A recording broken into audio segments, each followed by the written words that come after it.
বাংলাদেশ জামায়াত ইসলামের যত কর্মকাণ্ড আমরা যত দেখি, জামায়াত ইসলামকে আমরা যতই দেখতেছি ততই অবাক হচ্ছি। তাদের কিছু কিছু কর্মকাণ্ড আসলেই বাংলাদেশের মানুষের হৃদয়ে নাড়া দিচ্ছে। অর্থাৎ তাদের কিছু মহৎ উদ্যোগ সত্যি সত্যি বাংলাদেশের মানুষ খুব তাদের এটা নিয়ে খুব আসলে তারা যে ভালো ভালো কিছু উদ্যোগ নিচ্ছে এটা কিন্তু মানুষের মুখে মুখে। আমরা আজকে জামাত ইসলামের আরেকটা নতুন উদ্যোগ দেখলাম ঢাকা উত্তর সিটিতে, যেখানে অনেক অসহায় মানুষদের ইচ্ছা পূরণ করতেছে জামাত ইসলামের নেতাকর্মীরা। সেটা কীরকম? মনে করেন যারা খুব অতি হতদরিদ্র, মানে অসহায়, যারা হয়তোবা তাদের ইচ্ছা কখনো পূরণ করতে পারে না, অর্থাৎ তারা যে কেনাকাটা করবে, একটু বাজারঘাট, মাছ মাংস বা সুন্দর পোশাক আশাক, অর্থাৎ এই ধরনের অনেক সময় অনেকের শখ থাকলেও হয়তো গরিবরা সেটা পূরণ করতে পারে না, যেটা জামাত ইসলাম আজকে তাদের উদ্যোগে অনেক অসহায় লোকদেরকে তাদের ইচ্ছা পূরণ করেছেন। তাদেরকে বলা হয়েছে আপনারা কি কিনতে চান, আপনার কি ইচ্ছা আছে, আপনাদের ইচ্ছা আমরা পূরণ করব। ঠিক সেইভাবে অনেকে চাল ডাল তেল লবণ, কেউ কেউ পোশাক আশাক, কেউ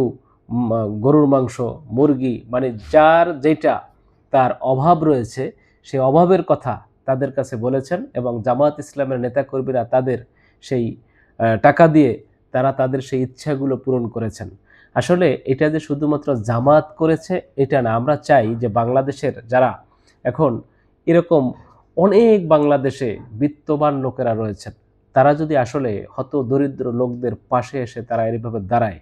তারা যদি মানুষকে আসলেই সহযোগিতার হাত এইভাবে বাড়াই দেয়, তাহলে বাংলাদেশের প্রত্যেকটা মানুষের ইচ্ছা কিন্তু পূরণ করা সম্ভব। যদি বাংলাদেশে যে পরিমাণে ধনী আছে, তারা যদি আসলেই তারা যদি ইচ্ছা করে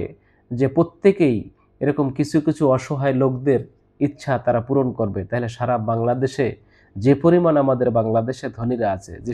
যে সমস্ত বিত্তবান যারা আছে, তারা যদি আসলেই এই ধরনের উদ্যোগ নেয়, বাংলাদেশে সরকার পক্ষ থেকে যদি এরকম উদ্যোগ নেয়, যেমন জামাত ইসলাম থেকে উদ্যোগ নিয়েছে, এরকম বাংলাদেশের যারা যারা রাজনীতিবিদ আছে তাদের উদ্যোগে যদি এই ধরনের কর্মসংস্থানগুলো, অর্থাৎ এই ধরনের এই আশা পূরণের, ইচ্ছা পূরণের, স্বপ্ন পূরণের যদি এরকম বাস্তবায়ন অনেকে করে, তাহলে সারা বাংলাদেশে আসলে আমরা মনে করি যে প্রত্যেকের স্বপ্ন একসময় পূরণ হবে। এটা অতি একটা মহতি উদ্যোগ, যেটা আজকে আমার দেখে অত্যন্ত ভালো লেগেছে, এবং যে সমস্ত মানুষদেরকে এই ইচ্ছে পূরণ করা হয়েছে তাদের মুখের হাসি আসলে এটা ভোলার মতো না, এবং তাদের কাছে না গেলে আসলে বোঝা যাবে না যে বাংলাদেশে কত মানুষ কতভাবে অসহায় আছে, কিন্তু তাদের সমস্যাগুলো মানুষের কাছে বলতে পারে না। এজন্য ইসলাম বলছে যে আসলে শুধু একেবারে তোমার ওই যে পথে ঘাটে যে রিক্সা চালাচ্ছে, একেবারে যারা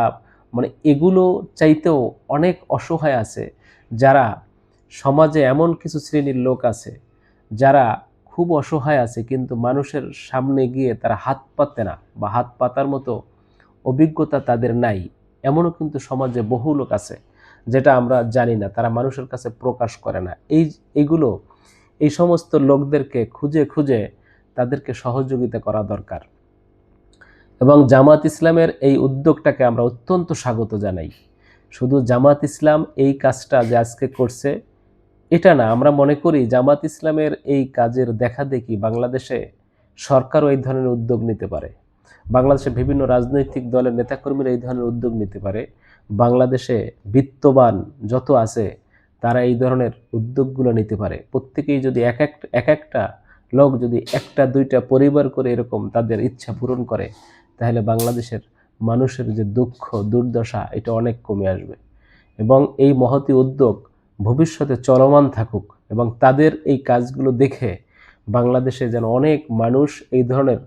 কাজ করতে উদ্যোগী হয়, আমরা এটা চাই। বাংলাদেশে সত্যি সত্যি এই ধরনের যদি বহু দিক থেকে বহু লোক এরকম উদ্যোগ নেয়, তাহলে এই দেশের চিত্র আসলে পরিবর্তন হয়ে যাবে, এবং এই উদ্যোগটার জন্য জামাত ইসলামকে অসংখ্য ধন্যবাদ। তারা প্রথমে যেই মহতী একটা উদ্যোগ নিয়েছে, এই ধরনের মহতী উদ্যোগ বাংলাদেশে আমরা আশা করি পরবর্তীতে অনেক রাজনৈতিক দল বিশেষ করে সরকারকে এগিয়ে আসতে পারলে বা সরকার যদি এগিয়ে আসে সবচাইতে সেটা হবে একটা ভালো মহতী উদ্যোগ। তো প্রিয় দর্শক শ্রোতা, আপনাদের কোনো মতামত থাকলে অবশ্যই জানাবেন কমেন্টসে। ধন্যবাদ।